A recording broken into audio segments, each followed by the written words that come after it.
Bismillahirrahmanirrahim. Assalamualaikum warahmatullahi wabarakatuh. Bapak Ibu, kali ini saya izin ya untuk menyampaikan informasi kembali terkait dengan pengangkatan P3K Bapak Ibu yang ikut seleksi di tahun 2024. Nah, sekarang kan proses penyelesaian untuk di tahun 2025 ini ya Bapak Ibu. Nah, judul kita kali ini Bapak Ibu, keputusan final Menpan RB meskipun gagal seleksi di tahun 2024 kemarin tuh, honorer kategori ini tetap akan diangkat ya menjadi P3K. Nah, kalau begitu berarti tidak semua honor bakal diangkat. Ada kriteria-kriteria tertentu yang tetap akan diangkat begitu menjadi P3K walaupun ya teman-teman ini pernah gagal seleksi. Baik, silakan disimak ya Bapak Ibu. Mudah-mudahan informasi ini bermanfaat. Untuk itu jangan di skip dulu, disimak sampai selesai.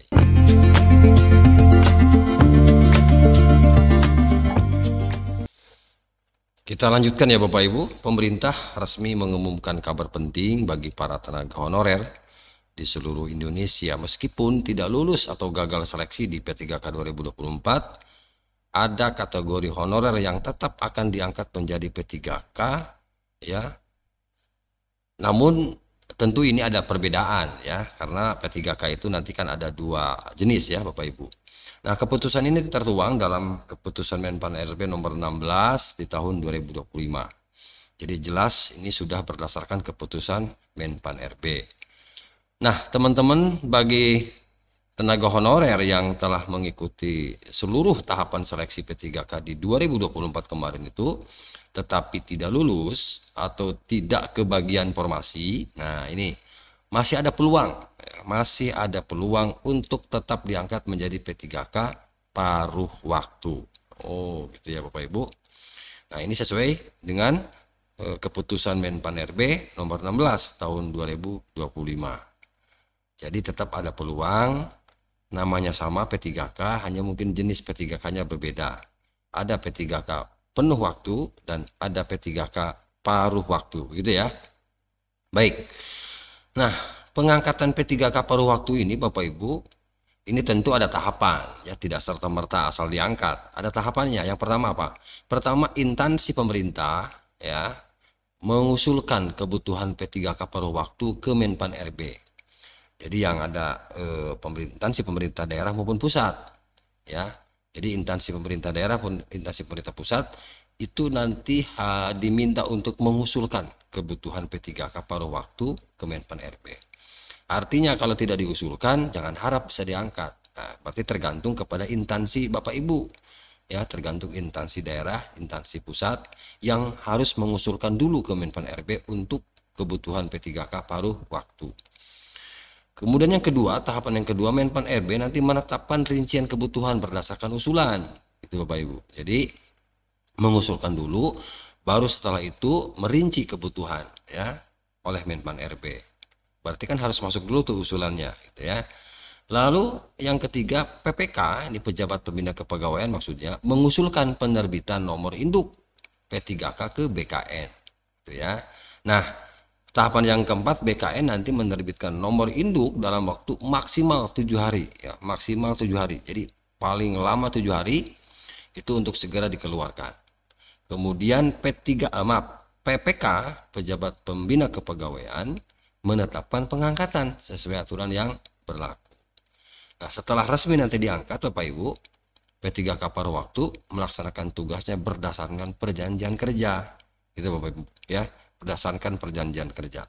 Kalau tidak salah saya simak di keputusan Menpan RB 16 2025 itu 1 tahun ya, kontrak lagi 1 tahun kontrak untuk khusus untuk P3K paruh waktu ya. Baik. Nah, ini bukan tidak ada alasan Bapak Ibu yang saya sampaikan ini, karena ini merujuk kepada merujuk kepada keputusan Menpan RB nomor 16 tahun 2025 tentang apa itu? Tentang P3K paruh waktu ya, pegawai pemerintah dengan perjanjian kerja paruh waktu. Jadi khusus untuk membahas P3K paruh waktu itu berdasarkan keputusan Menpan RB nomor 16 tahun 2025. Nah, di sini jelas Bapak Ibu. Kan tadi berbicara kriteria ya. Nah, ini nih Bapak Ibu atau ketentuan. Jadi di diktum kelima Menpan RB nomor 16 itu, pengadaan P3K paruh waktu dilaksanakan bagi pegawai non ASN yang terdaftar dalam pangkalan data atau database. Pegawai non ASN Badan Kepegawaian Negara atau BKN dengan ketentuan sebagai berikut. Jadi yang pertama adalah telah mengikuti seleksi CPNS tahun anggaran 2024 namun tidak lulus gitu ya Bapak Ibu. Kemudian yang kedua, telah mengikuti seluruh tahapan seleksi P3K seleksi P3K tahun anggaran 2024 namun tidak dapat mengisi lowongan kebutuhan.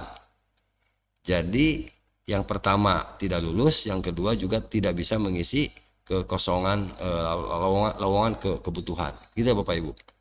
Nah, itu beberapa alasan atau kriteria atau yang berhak ya untuk diangkat menjadi P3K pada waktu di tahun 2025. Itu Bapak Ibu ya. Nah, jadi jelas sekarang. Mudah-mudahan informasi singkat ini Bapak Ibu bisa memberikan manfaat kepada Bapak dan Ibu ya. Mudah-mudahan sekali lagi ini tentu menjadi pencerahan. Jadi harus bersabar tentu ya, karena tahapan seleksi ini belum selesai Bapak Ibu yang untuk pengangkatan penuh waktu. Nah, setelah tahapan seleksi P3K penuh waktu selesai, maka baru merambah kepada pengangkatan P3K paruh waktu. Demikian Bapak Ibu informasi yang dapat saya bagikan ya, mudah-mudahan ini bermanfaat. Terima kasih. Assalamualaikum warahmatullahi wabarakatuh.